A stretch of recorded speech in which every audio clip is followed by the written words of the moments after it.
ಚಿನ್ನು, ನನಗಾಗಿರೋದು ಚಿಕ್ಕ ಗಾಯ. ನೀನ್ ನೋಡಿದ್ರೆ ನನ್ ಕೈಯೇ ಬಿದ್ದೋಗಿದೆ ಅನ್ನೋ ಹತ್ರ ಆಡ್ತಿದ್ಯಾ. ಯಾಕಕ್ಕ, ನಾನು ತಿನ್ಸೋದು ನಿನ್ಗೆ ಇಷ್ಟ ಅಲ್ವಾ? ಬೇಡ ಅಂದ್ರೆ ಹೇಳು. ಬೇಡ ಅಂತ ಎಲ್ಲಿ ಹೇಳ್ದೆ ಚಿನ್ನು? 3 ಹೊತ್ತು ಬೇಕಾದ್ರೆ ನೀನೇ ತಿನ್ಸೋ, ನಾನ್ ಬೇಡ ಅನ್ನಲ್ಲ. ಆದ್ರೆ ಇವಾಗ ಸಾಕು ಕಣೆ, ಪ್ಲೀಸ್. ನನ್ ಹೊಟ್ಟೆ ತುಂಬೋಗಿದೆ. ಅಕ್ಕ ಸುಮ್ಮನೆ ಆನು. ನೀನ್ ಹೀಗೆ ಕೋಳಿ ತಿಂದಂಗೆ ತಿಂತಿದ್ರೆ ಲಗ್ನ ಆಗೋ ಹೊತ್ತಿಗೆ ಅಂಚಿನ ಕಡ್ಡಿ ಆದಂಗೆ ಆಗೋಗಿರ್ತೆ. ಆಗ ನಿನ್ನ ನಡು ಮೇಲೆ ಸೀರೆ ಅಲ್ಲ, ನೀನ್ ಪ್ಯಾಂಟು ನಿಲ್ಲಲ್ಲ. ಪ್ಲೀಸ್ ಸಾಕು. ಇದೇ ಕಡೆ ತುತ್ತು. ಇವಾಗ ಆಗ್ಲೇ ಎಷ್ಟೊಂದ್ಸತಿ ಕಡೆ ತುತ್ತು ಆಗೋಗಿದೆ, ಸಾಕು. ನಿಜವಾಗ್ಲೂ ಅಕ್ಕ, ಇದೇ ಕಡೆ ತುತ್ತು.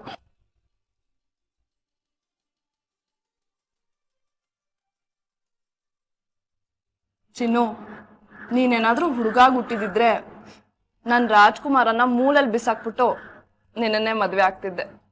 ಅಯ್ಯೋ, ಆ ಥರ ಎಲ್ಲ ಅನ್ಬಾರ್ದಕ್ಕ. ಭುಜದ ಮೇಲಿರೋ ಅಶ್ವಿನಿ ದೇವತೆಗಳು ಹತ್ತು ಅಂದವರು.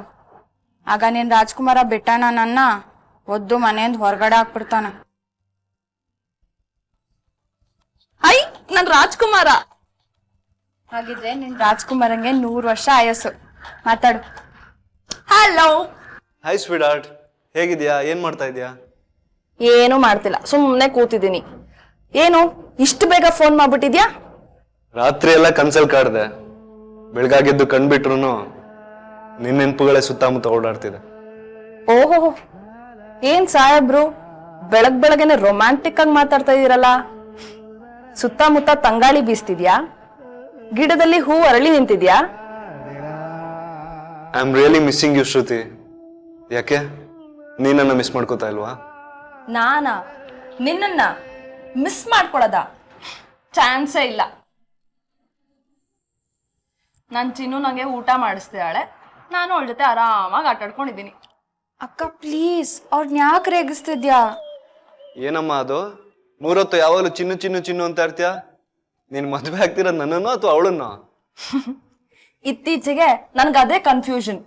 ಈಗ ತಾನೇ ಚಿನ್ನುಗ್ ಹೇಳ್ತಿದ್ದೆ, ನೀನೇನಾದ್ರೂ ಹುಡುಗಾಗಿ ಹುಟ್ಟಿದಿದ್ರೆ ನನ್ ರಾಜ್ಕುಮಾರನ್ನ ಬಿಟ್ಬಿಟ್ಟು ನಿನ್ನೇ ಮದ್ವೆ ಆಗ್ತೀನಿ ಅಂತ. ಅಂದ್ರೆ ನಾನ್ ನಿನ್ಗೇನು ಅಲ್ಲ ಅಂತನಾ? ಸಿಟ್ ಮಾಡ್ಕೋಬೇಡ ನನ್ ಸರ್ದಾರ, ನನ್ ಸುಂದರ ಸುಕುಮಾರ. ಈಗ ನಿನ್ ಹೆಂಡತಿ ಆಗೋಳು ಏನ್ ಮಾಡ್ಬೇಕು ಅಂತ ಹೇಳು. ಏನು ಮಾಡ್ಬೇಡಮ್ಮ. ಸಂಜೆ 6 ಗಂಟೆಗೆ ನಿಮ್ ಮನೆ ಹತ್ರ ಬಂದು ನಿನ್ನ ಪಿಕ್ ಮಾಡ್ತೀನಿ. ರೆಡಿ ಆಗಿರೋ, ಓಕೆ? ಲೇಟ್ ಮಾಡಬಾರ್ದು. ರೆಡಿ ಆಗಿರ್ತೀನಿ. ಅದಕ್ಕೂ ಮೊದ್ಲು ಎಲ್ಲಿಗೆ, ಯಾಕೆ ಅಂತ ಹೇಳು. ಸಿಕ್ತಾಗ ಹೇಳ್ತೀನಿ, ಓಕೆ?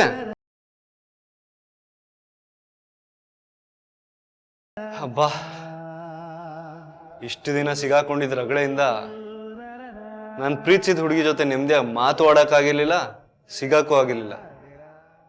ಇವತ್ತು ನೆಮ್ಮದಿಯಾಗಿ ಮಾತಾಡ್ಬೋದು ನೋಡು.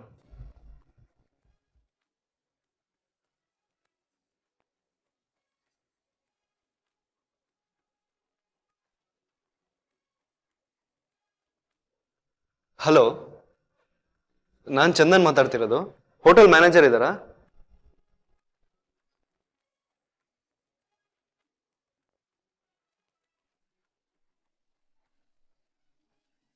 ಅಕ್ಕ, ನಿಂಗೆ ಎಷ್ಟು ಹೇಳಿದ್ರು ನಿಂಗೆ ಅರ್ಥನೇ ಆಗಕ್ಕಿಲ್ಲ, ಬುದ್ಧಿನೇ ಬರಲ್ಲ. ಯಾವಾಗ್ಲೂ ಅವ್ರನ್ನ ರೇಗಿಸ್ತಾ ಇರ್ತೀಯ. ಅವ್ರು ರೇಗಿದ್ರೆ ಸಣ್ಣ ಮಗು ತರ ಹಠ ಮಾಡ್ಕೊಂಡು ಅಳ್ತಾ ಕೂತಿರ್ತೀಯ. ಹೆದರ್ಕೋಬೇಡ ಚಿನ್ನು, ಅವತ್ತಾದಂಗೆ ಇವತ್ತಾಗಲ್ಲ. ನನ್ ರಾಜ್ಕುಮಾರ ಸಾಯಂಕಾಲ ಬಂದು ನಂಗೆ ಆಚೆ ಕರ್ಕೊಂಡು ಹೋಗ್ತಾನಂತೆ. I am so happy.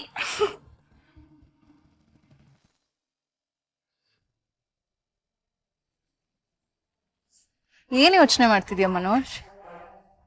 ಇಲ್ಲೆಲ್ಲ ತುಂಬಾ ಜನ ಓಡಾಡ್ತಿದ್ದಾರೆ. ಯಾರಾದ್ರೂ ನಮ್ಮನ್ನ ಗುರುತಿಸ್ಬಿಟ್ರೆ ಕಷ್ಟ ಆಗತ್ತೆ. ಬಾ ಹೋಗೋಣ.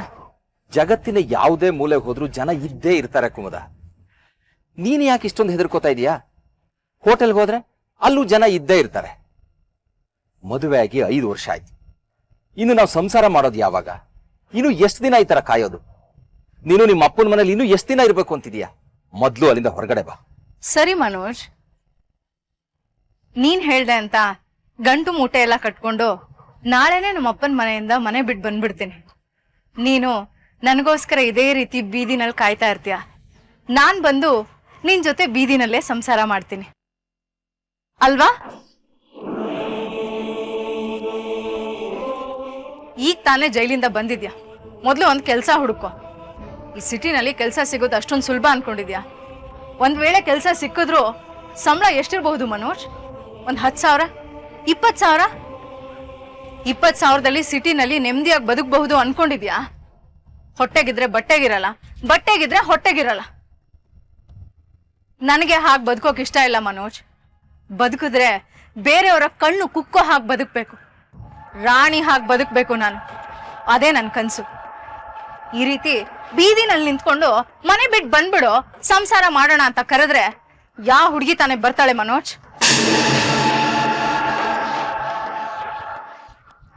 ಅಂದ್ರೆ ನಿನ್ನ ಮಾತಿನ ಅರ್ಥ ಏನು? ನೀನ್ ನನ್ನ ಜೊತೆ ಬರಲ್ಲ ಅಂತನಾ? ನಾನ್ ನಿನ್ ಜೊತೆ ಬರಲ್ಲ ಅಂತ ಯಾವಾಗ ಹೇಳ್ದೆ ಮನೋಜ್? ಮೊದ್ಲು ಒಂದು ಕೆಲಸ ಹುಡುಕೋ, ಕೈ ತುಂಬಾ ಸಂಪಾದನೆ ಮಾಡು, ಕಾರ್ ತಗೋ, ಮನೆ ತಗೋ, ಆಮೇಲೆ ನಾನು ನಿನ್ ಜೊತೆ ಬರ್ತೀನಿ. ಯಾಕೆ ಸೈಲೆಂಟ್ ಆಗ್ಬಿಟ್ಟೆ ಮನೋಜ್? ಹೆದರ್ಕೊಂಡ್ಬಿಟ್ಯಾ? ನಿನ್ ಕೈಯಲ್ಲಿ ಇದೆಲ್ಲ ಮಾಡೋಕ್ಕಾಗಲ್ಲ ಅಂದ್ರೆ ನಾನ್ ಹೇಳ್ದ ಹಾಗೆ ಕೇಳು. ರಾತ್ರಿ ಲಕ್ಷ ಲಕ್ಷ ಹಣ ಸಿಗೋ ಅಂತ ಪ್ಲಾನ್ನ ನಾನು ಮಾಡಿದ್ದೀನಿ. ನಿನಗ್ ಲಕ್ಷ ಲಕ್ಷ ಸಿಗೋದು ಯಾವಾಗ? ನಾವಿಬ್ರು ಒಟ್ಟಿಗೆ ಬದುಕೋದು ಯಾವಾಗ? ನಾನು ಜೈಲಲ್ಲಿದ್ದಾಗ ನನಗೆ ಪ್ರತಿ ಕ್ಷಣ ನಿನ್ನದೇ ಕನಸು ಗೊತ್ತಾ? ನಾನು ಹೊರಗಡೆ ಬಂದ ತಕ್ಷಣ ನೇರವಾಗಿ ನೀನು ನನ್ನನ್ನ ನಿಮ್ಮನೆಗೆ ಕರ್ಕೊಂಡು ಹೋಗ್ತೀಯ ಅಂತ ಕನಸು ಕಂಡಿದ್ದೆ. ಬರೀ ಕನಸು ಕಂಡ್ರೆ ಪ್ರಯೋಜನ ಇಲ್ಲ ಮನೋಜ್. ಆ ಕನಸುಗಳನ್ನ ನನಸು ಮಾಡ್ಕೊಳ್ಳೋಂಥ ಬುದ್ಧಿವಂತಿಕೆ ಇರಬೇಕು.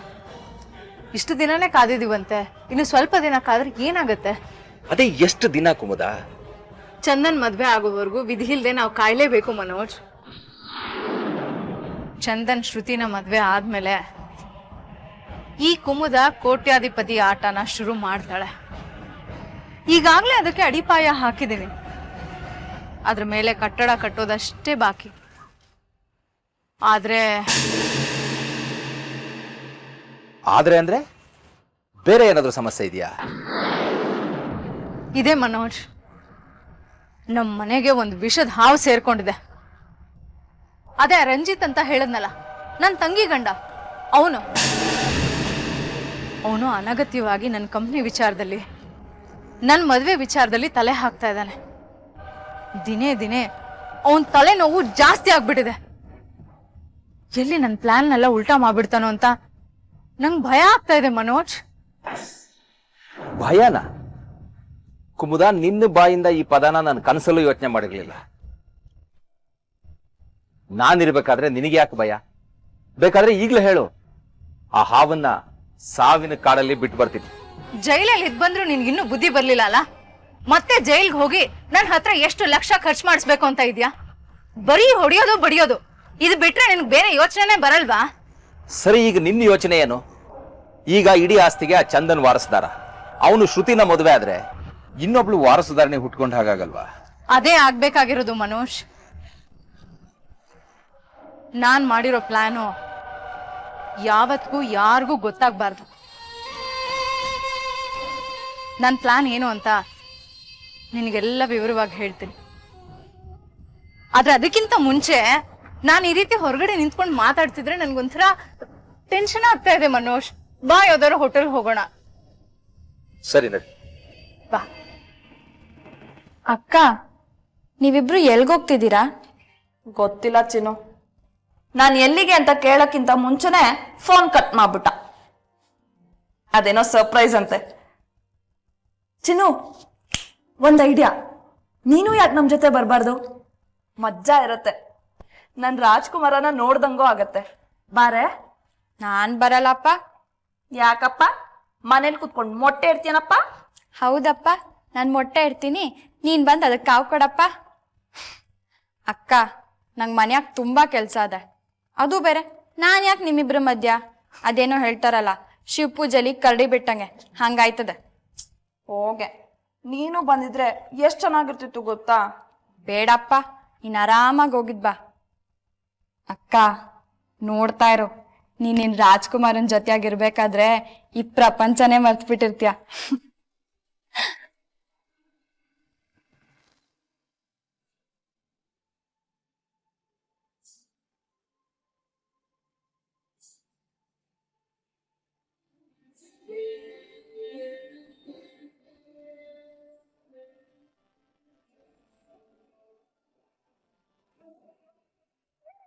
ಗೊಂಬೆ ಲೇಟ್ ಮಾಡಬೇಡ, ಬೇಗ ಮನೆಗೆ ಬಂದ್ಬಿಡು. ನಾನಿನ್ನೂ ಹೊರಟೇ ಇಲ್ಲ, ಬೇಗ ಬಾ ಅಂದ್ರೆ ಏನರ್ಥ? ನಾನೇನ್ ಸ್ಟ್ರೇಂಜರ್ ಜೊತೆ ಹೋಗ್ತಾ ಇದೀನಾ? ಹೋಗ್ತಿರೋದು ನಿಮ್ಮ ಅಣ್ಣನ ಮಗನ ಜೊತೆ, ನಾನ್ ಮದ್ವೆ ಆಗ ಹುಡುಗನ್ ಜೊತೆ. ಅದ್ ನನಗೂ ಗೊತ್ತು. ಸಂಜೆ ಆದ್ರೆ ಮಳೆ ಜಾಸ್ತಿ ಬರುತ್ತೆ. ಬೆಂಗಳೂರು ಮರಗಳು ಮಳೆ ಬಂದ್ರೆ ಯಾವಾಗ ಬಿದ್ದೋಗೋಣ ಅಂತ ಕಾಯ್ತಾ ಇರುತ್ತೆ. ನೀವೆಲ್ಲಾದ್ರೂ ಟ್ರಾಫಿಕ್ ಜಾಮ್ ಅಲ್ಲಿ ಸಿಕ್ಕಾಕೊಡ್ರಿ ಅಂತ ಹೇಳ್ದೆ ಅಷ್ಟೇ. ಆಗ ಇನ್ನೂ ಒಳ್ಳೇದಾಯ್ತು. ಮಳೆಲಿ ಚಂದು ಜೊತೆ ಆರಾಮಾಗಿ ಟ್ರಾಫಿಕ್ ಜಾಮ್ ಅಲ್ಲಿ ಇನ್ನೂ ಒಂದ್ ಸ್ವಲ್ಪ ಹೊತ್ತು ಕಾಲ ಕಳ್ದಂಗ ಆಗತ್ತೆ. ಹಿಂದಿ ಸಿನಿಮಾ ನೋಡಿ ನೋಡಿ ಹಾಳಾಗೋಗಿದ್ಯಾ. ಮೊಬೈಲ್ ತಗೊಂಡ ಅಕ್ಕ, ನೀನ್ ಬರೋವರೆಗೂ ನಾನು ಕಾಯ್ತಾ ಇರ್ತೀನಿ. ಬೇಗ ಬಂದ್ಬಿಡ್ತೀನಿ ಚಿನ್ನು.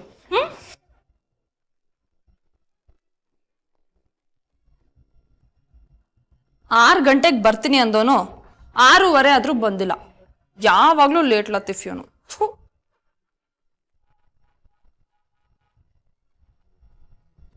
ಅಕ್ಕ, ಕಾರ್ ಬಂತು ಅಂತ ಕಾಣ್ತದೆ, ಹಾರ್ನ್ ಹೊಡಿತಾವ್ರೆ. Yes, bye mummy.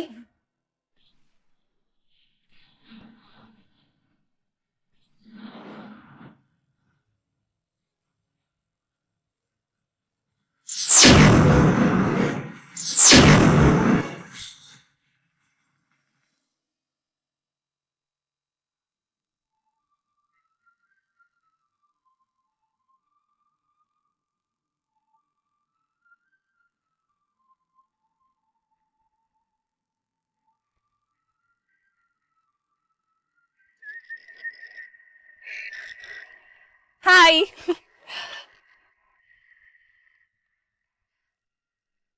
ತಾವಿನ್ನೂ ಯಾರು ಕಾಯ್ತಾ ಇದ್ದೀರಾ? ನಮ್ ಜೊತೆ ಯಾರಾದ್ರೂ ಬರ್ತಾರಾ? ಚಿನ್ನು ನಂಗೆ ಬಾಯೇ ಹೇಳಲಿಲ್ಲ. ಶ್ರುತಿ, ಆಲ್ರೆಡಿ ಲೇಟ್ ಆಗಿದೆ, ಬೇಗ ವಾಪಸ್ ಬಂದ್ಬಿಡ್ತೀವಲ್ಲ.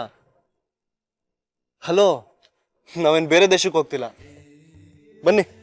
ಸಾರಿ.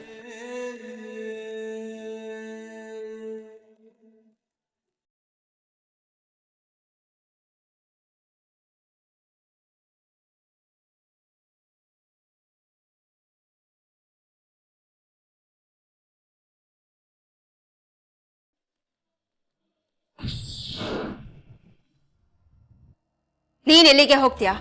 ಗೊಂಬೆ ಹೊರಟ್ರೆ ಅವಳು ಹಿಂದೆ ಬಾಲದ ತರ ಹೊರಟು ಬಿಡ್ತೀಯಲ್ಲ. ನಿಂಗೆ ಸ್ವಲ್ಪನೂ ಅರ್ಥ ಆಗಲ್ವಾ? ಗೊಂಬೆನು ಆ ಹುಡುಗನು ಅವ್ರ ಪಾಡ್ಗೆ ಅವ್ರಿಗಿರೋದಕ್ ಬಿಡು. ಮನೇಲಿ 1000 ಕೆಲಸ ಬಿದ್ದಿದೆ, ಹೋಗ್ ಮಾಡೋಗೋ. ಸರಿ ಅವ್ವ.